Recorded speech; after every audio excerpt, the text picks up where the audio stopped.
जिसको भी लगता है कि हमारे घर में पितृदोष हो सकता है, पितृदोष, उसके निवारण के लिए मैं आपको उपाय बताता हूं। पितृदोष का पहले लक्षण समझ लो आप। लक्षण क्या है?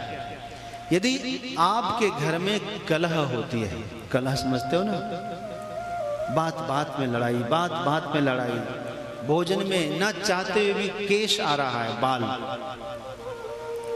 आप धन कमाते, धन रुकता नहीं है, बार बार परिश्रम करने के बाद भी कोई भी एक काम पूरा नहीं हो रहा है, अथवा विवाह नहीं हो रहा है, परिवार में किसी बच्चे का विवाह नहीं हो रहा, बहुत काल बीत गया, परेशानी बहुत हो रही, हो ही नहीं रहा, अथवा विवाह होने के कई वर्ष गुजर गए, संतान का कोई लक्षण ही नहीं दिख रहा, डॉक्टर भी कुछ कह नहीं पा रहे हैं, ऐसी सब स्थिति आती है तो समझना चाहिए घर में कोई लंबे समय से बीमार चल रहा, एक ठीक हुआ दूसरा बीमार, एक दूसरा ठीक हुआ तीसरा बीमार, ऐसी सब परिस्थितियां जब आती है समझना चाहिए घर में हमें पितृदोष है।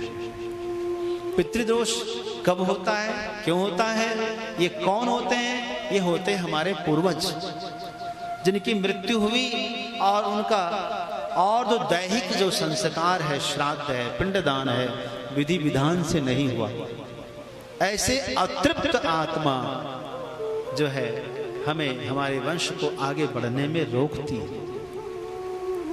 तो ऐसे पूर्वजों की शांति के लिए क्या करना चाहिए? हाँ?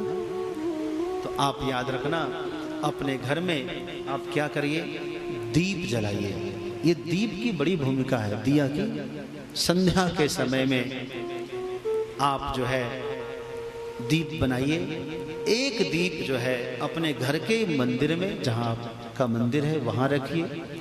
एक दीप जहाँ जलाशय है, जलाशय अपने घर में, कलश में कहीं पानी भर के रखते होंगे जरूर, नहीं रखते हैं तो पितृपक्ष में जरूर रखना। एक घड़ा मंगा लो, घड़े में पानी रखो और उस जल के पात्र के पास में एक दीप जलाना, ये है पितरों के लिए।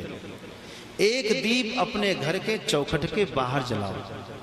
कितना हुआ? एक दीप भगवान के मंदिर में, कहीं आसपास में कोई देवालय हो वहां जाकर दीप जलाइए।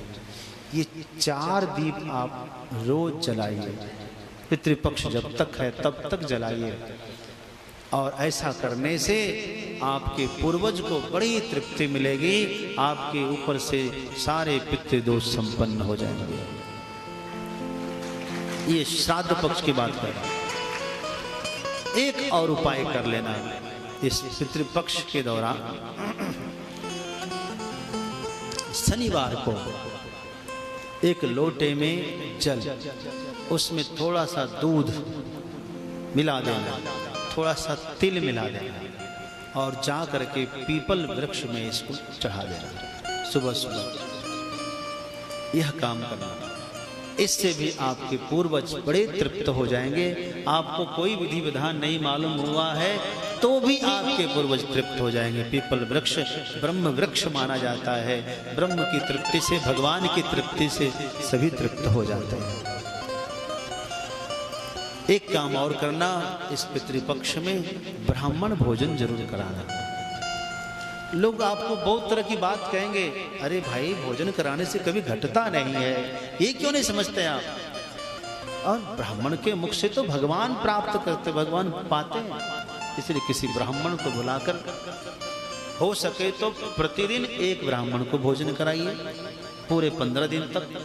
नहीं संभव है तो कम से कम एक दिन जरूर कराइए। नहीं कोई तिथि समझ में आ रही है तो कम से कम अमावस्या के दिन ब्राह्मण को खीर प्रसाद का भोग लगवाइए। आपके पूर्वज तृप्त हो जाएंगे और आपको बहुत आशीर्वाद देंगे। आपको बताएं, हम पितृलोक में पितरों के प्रधान है अर्यमा। अर्यमा नाम सुना होगा आपने। पितृलोक में जब ये पितृपक्ष आता है तो वहां सभा होती है। उस सभा में सप्तऋषिगण आते हैं, उस सभा में समस्त देवगण पधारते हैं।